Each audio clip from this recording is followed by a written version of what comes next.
नमस्कार दोस्तों, मैं स्मित मिश्रा स्वागत करता हूं एक बार फिर से आप सभी का एमजेटी एजुकेशन में। साथियों, क्या अमेरिका ने या कहें ट्रंप ने पीएम मोदी को 24 घंटे का अल्टीमेटम दिया था भारत पाकिस्तान युद्ध के टाइम? ये दावा है डोनाल्ड ट्रंप का। डोनाल्ड ट्रंप आप जानते हो आए दिन कुछ ना कुछ नया नया खुलासा करते जा रहे हैं, जैसे कि आप देख रहे हो। अब हालांकि वो बात अलग है, इनकी खुलासे को अब कोई तवज्जो नहीं दे रहा है, लेकिन अभी इन्होंने एक और बात कही हुई है जो सुर्खियां बनी हुई है कि इन्होंने पीएम मोदी को हड़काया फोन पर और कहा कि बस मात्र 24 घंटे हैं आपके पास, अगर तुम सीज फायर नहीं करते हो तो फिर आने वाले दिनों में इतने टैरिफ लगाऊंगा कि सर घूम जाएगा, ट्रेड डील नहीं करूंगा वगैरह वगैरह। और ये यही नहीं रुके, इन्होंने कहा कि मैंने 24 घंटे की धमकी दी और पीएम मोदी मात्र 5 घंटे में ही मान गए और सीज फायर हो गया। इसके लिए अब इनको नोबेल तो देना ही चाहिए भाई। हालांकि अब नोबेल के लिए सामने से खुद नहीं कह रहे हैं, लेकिन सब कुछ कह देते हैं, फिर कहते हैं नोबेल प्राइज़ तो मिलना चाहिए। आज की वीडियो में डिटेल में हम लोग डिकोड करेंगे ये क्या कहने जा रहे हैं, क्या इनकी मंशा है, क्यों ये ऐसा कर रहे हैं लगातार, और ये कुछ ना कुछ नया बयान रोज क्यों दे देते हैं ऐसा, और वो भी इंडिया के ही खिलाफ क्यों देते हैं। इसको आज की वीडियो में डिटेल में हम लोग डिस्कस करेंगे।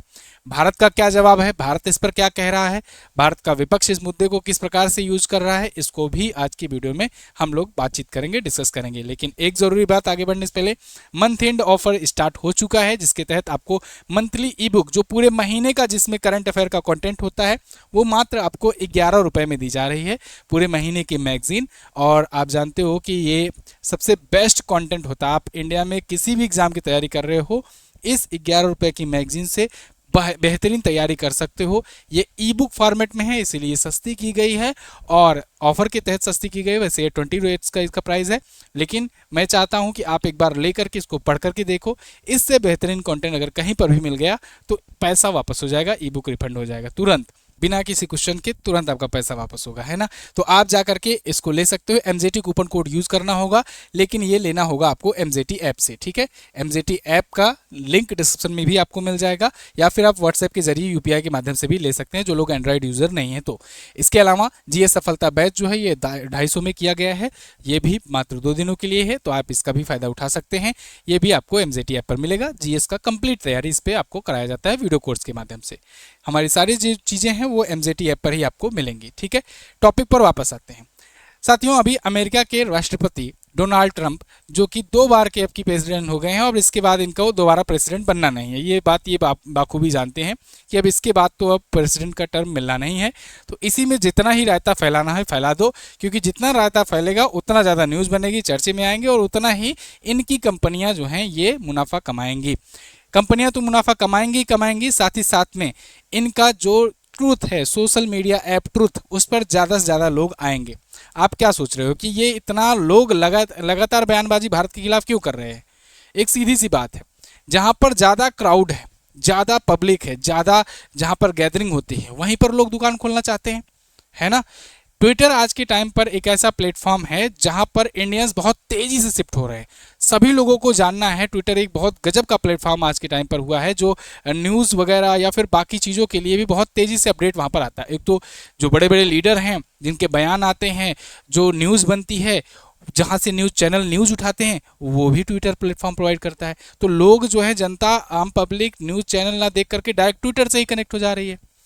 अब ट्विटर से कनेक्ट हो जाने की वजह से, जैसे आप देखो आजकल जो भी सेलिब्रिटी हैं, जो भी खिलाड़ी हैं, अगर इस्तीफा देना होता है, संन्यास लेना होता है, कुछ भी करना होता है, तो वही ट्विटर पर ट्वीट करके बता देते हैं, तो लोगों को तुरंत पता चल जाता है। फिर उसके बाद न्यूज़ बनती है, टीवी पर आता है, टीवी के थ्रू जनता के पास पहुंचती है, वो पुराना तरीका हो गया। अब ऐसे ही ट्विटर के ही तौर पर इन्होंने अपना एक सोशल मीडिया प्लेटफॉर्म बनाया है, जिसका नाम है ट्रुथ सोशल।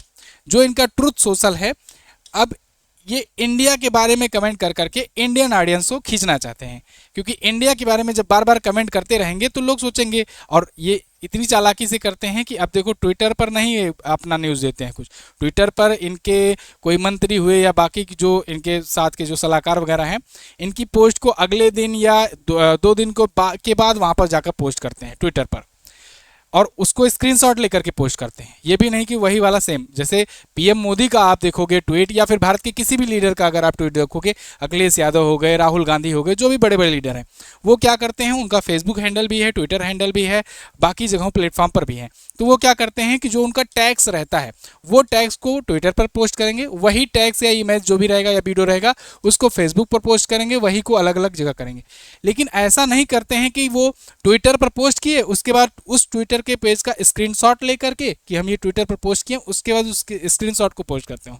ऐसा कभी आपने नहीं देखा होगा, लेकिन ये ऐसा करते हैं।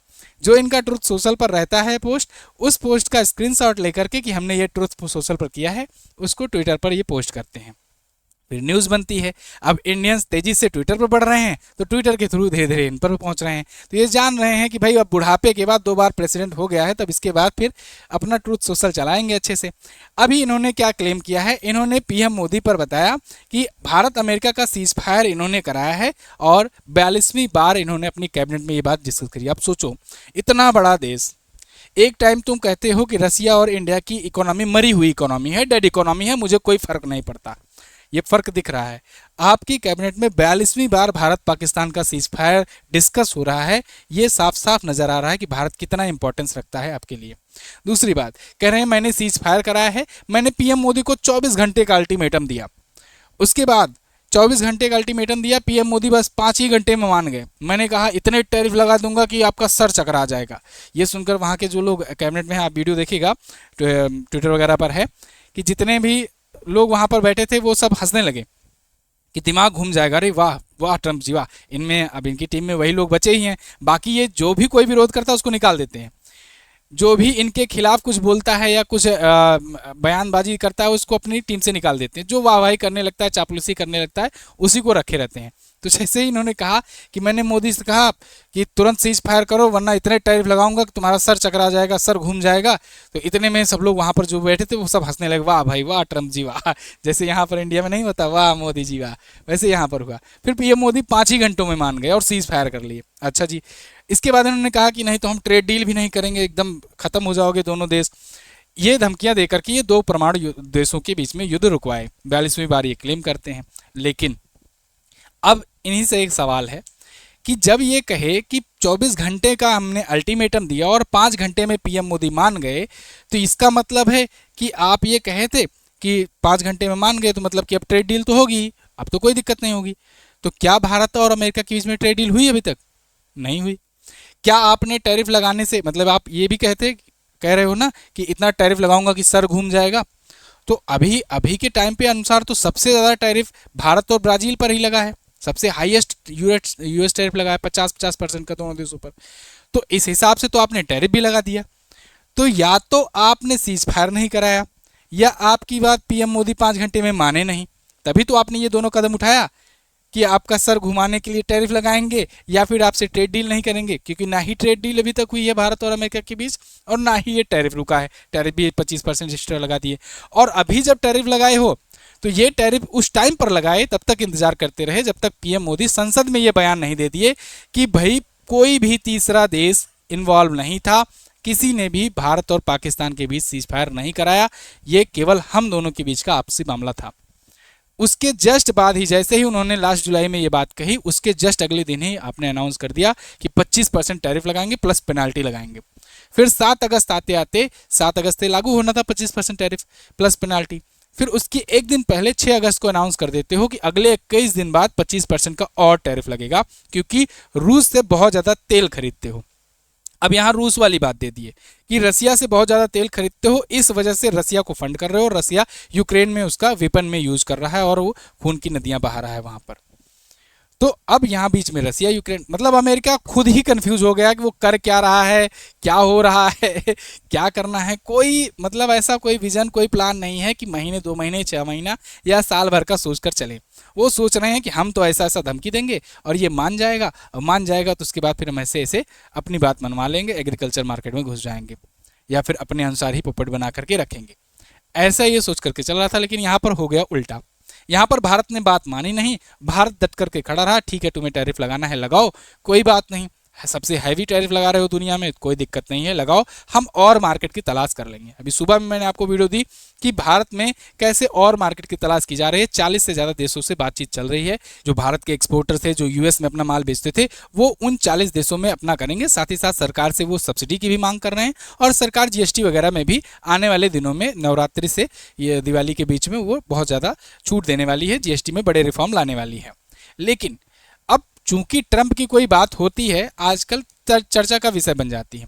अभी तो इंटरेस्टिंग बात यह है कि बिहार के चुनाव में, जो कि एक स्टेट राज्य की असेंबली इलेक्शन है, उसमें डिस्कस हो रहे हैं ट्रंप साहब, ट्रंप महोदय।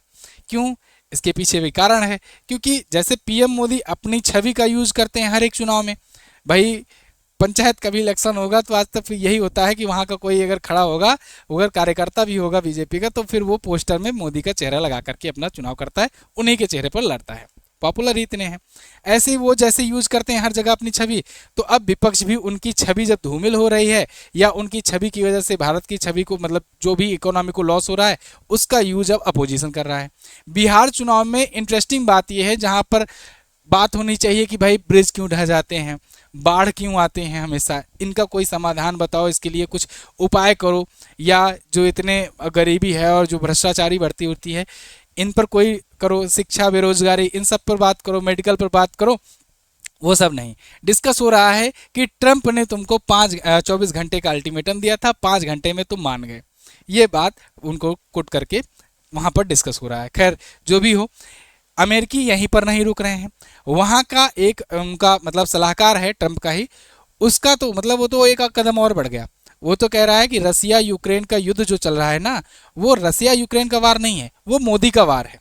आप देखो ये आर्टिकल देखो, पीटर नवारो हैं, इन्होंने कहा कि calls Ukraine Modi war as US ups pressure on India. इसके अलावा देखिए अभी H1B वीजा पर भी ये लोग एक्शन लेने के लिए प्लानिंग कर रहे हैं। मतलब धीरे धीरे सुखबुगाहट चल रही है। वहाँ के जो कांग्रेस के जो लीडर्स हैं, कांग्रेस मतलब वहाँ की संसद, जैसे अपने यहाँ संसद के सदस्य होते हैं जिन्हें सांसद कहा जाता है, वैसे वहाँ की जो संसद का नाम है कांग्रेस है, उसके मेंबर जो हैं, उनके बीच में ये बातचीत चल रही है कि H1B वीजा को रद्द कर देना चाहिए। ये जो है एक स्कैम है, इंडियन स्कैम है, केवल इंडियन को बेनिफिट देता है। उस पर हम लोग कल बात करेंगे, डिस्कस करेंगे डिटेल में। अगर आप जानने चाहते हैं कि H1B वीजा क्या है और कैसे भारतीयों को फायदा देता है, तो आप कमेंट बॉक्स में जरूर लिखिएगा। देखिए पीटर नवारो ने कहा है कि इंडियंस आर एरोगेंट, इंडिया बहुत घमंडी है, इंडियंस बहुत घमंडी हैं, और ये जो युद्ध है ये मोदी वार है। अगर मोदी आज से चाहें, आज अगर रसिया से तेल लेना बंद कर दे, तो कल से उन पर टैरिफ हटा दी जाए। हम लोग तो टैरिफ एक्स्ट्रा इसीलिए लगाए हुए हैं क्योंकि वो रूस से तेल खरीदते हैं। जबकि एस जयशंकर साहब ने कई बार कई मंचों पर ये बता दिया, साफ साफ तरीके से अमेरिका को एक्सपोज कर दिया और यूरोपियन यूनियन को। हालांकि यूरोपियन यूनियन एक्सपोज होने के बाद शांत मारे बैठ गया, वो मतलब अब नहीं बोल रहा है, लेकिन यूएस अभी भी चिल्ला रहा है। इन लोग की मतलब कि ये तो हद पार ही करते हैं। यूएस अभी भी बोल रहा है, जबकि भारत ने हर बार बताया कि भाई चाइना सबसे ज़्यादा तेल खरीदता है रूस से, भारत नहीं खरीदता। इसके अलावा जितना भारत खरीदता भी होगा उसका 3 गुना, कई गुना ज़्यादा जो है यूरोपियन यूनियन गैस खरीद लेता है रसिया से। उन सब पर लगाओ अगर लगाना है, ऐसा नहीं है कि हम लोग टॉप इम्पोर्टर हैं रसिया से। तो ये आपका दोगलापन दिखाता है कि आप चाह रहे हो, आपके अनुसार कि इंडिया में तो लोकतंत्र है, यहाँ पर तो आप कुछ भी बोल दोगे, बयान दे दोगे, तो फिर जनता पर इम्पैक्ट पड़ेगा और अपोजिशन उसका मुद्दा बनाएगा, तो जिससे सरकार पर इफेक्ट पड़ेगा। आपका इफेक्ट ना चाइना पर पड़ सकता है क्योंकि वहाँ पर भी जनता से कोई इन्फ्लुएंस होने का कोई मतलब नहीं, कोई खतरा नहीं, ना ही रसिया पर पड़ सकता है क्योंकि वहाँ पर ऐसा है नहीं कि लोकतंत्र हो प्रॉपर तरीके का। इसीलिए ये लोग इंडिया को टारगेट करते हैं। इन्होंने आगे ये कहा कि भारत जो है ऐसा नहीं है कि मतलब उसको बहुत ज़रूरत थी इसलिए रूस से तेल खरीदना शुरू किया। भारत इस मौके का फ़ायदा उठा करके ये मुनाफा कमाने के लिए ये खरीदा और मुनाफा कमा रहा है इस समय भारत। और यही बात अगर कमा भी रहा है मान लो, तो यही बात इनको देखी नहीं जा रही है क्योंकि इनके अंदर तो वो मानसिकता है कि सबसे ज़्यादा हम ही हम हैं जो हैं। अगर प्रॉफिट किसी भी देश में बनेगा तो वो हमारा ही देश बनेगा। आपको याद हो सेकेंड वर्ल्ड वार में अमेरिका तब तक इन्वॉल्व नहीं हुआ था जब तक कि इस पर अटैक पर्ल हार्बर पर नहीं हो गया। मतलब तब तक क्या कर रहा था अमेरिका, दुनिया की महाशक्ति बन रहा था। तब ये क्या कर रहा था, ये हथियार सप्लाई कर रहा था। ये तुम लो तुम लड़ो जाओ, तुम लो तुम जाओ लड़ो, तुम लो तुम जाओ लड़ो। जब ये खूब हथियार इधर उधर सप्लाई कर रहा था, यही वजह से जा करके इस पर अटैक हुआ अंततः, तब ये एंट्री मारा। और फिर जब इसको अपने ऐसे लगने लगा कि अरे यार फिर कैसे हमारा वैल्यू रह जाएगा, तब इसने परमाणु बम छोड़ दिया। मतलब तुम करो तो रासलीला, हम करें तो कैरेक्टर ढीला है, वही बात है इनकी। खैर अब आगे जो भी अब कोई अपडेट आएगा मैं आपको बताऊंगा, चैनल को सब्सक्राइब करके रखिए। ट्रम्प साहब आगे कुछ भी जो कहते हैं उन पर ध्यान दिया जाएगा, और थोड़ा टेंशन वगैरह आप लोग भी दे दो ट्रूथ सोशल पर, जो कि ये चाहते हैं और इसीलिए लगातार ये चर्चे में बना रहना चाहते हैं कि इनके ट्रूथ सोशल पर बढ़ते जाएं फॉलोअर्स, क्योंकि इनका खुद का सोशल मीडिया प्लेटफॉर्म है। और आपने देखा कि अमेरिकी चुनाव में इस बार ट्विटर का क्या रोल रहा था। अच्छा, मैं बार बार ट्विटर कहता हूं तो आप परेशान मत होना, ये एक्स एक्स बार बार कहते बनता नहीं है, इसी का पुराना नाम था ट्विटर, ठीक है, बाकी आप भावनाओं को समझते ही हो। तो जैसे ट्विटर ने इस बार इन्फ्लुएंस डाला था अमेरिकी चुनाव में, तो ऐसे ही ये आगे आने वाले दिनों में अपने ट्रूथ सोशल से इम्पैक्ट डालना चाहते हैं, और इसी वजह से ये वहाँ पर ऑडियंस बढ़ा रहे हैं। इसके अलावा आप जानते हो नोबेल प्राइज़ तो चाहिए ही, और भी बहुत सारे इनकी मंशाएं हैं, लेकिन वो मंशाएं अभी इनकी काम आ नहीं रही हैं। भारत अन्य मार्केट की तलाश कर रहा है, जिस वजह से अब थोड़ा थोड़ा ये अब नरमी भी बरतने का प्रयास कर रहे हैं। एक तरफ इनके कुछ मंत्री आकर के नरमी बरतने का प्रयास करते हैं, एक तरफ कुछ लोग आकर के, जैसे होता नहीं कि थोड़ा सा खिसियाहट में आकर के कुछ भी बोलने लगो, वो उस टाइप का बिहेव करते हैं।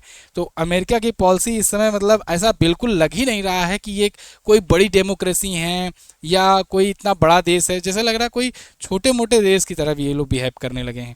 खैर जो भी हो, दुनिया के सामने सब कुछ आ ही रहा है। आपकी क्या राय है इस मुद्दे पर, आप लोग कमेंट करके बताइएगा। जो भी कोई नया अपडेट आएगा मैं आपको बताऊंगा ही। चैनल को सब्सक्राइब करके रखिए, मिलते हैं अगली वीडियो में, तब तक के लिए नमस्कार, जय हिंद, वंदे मातरम।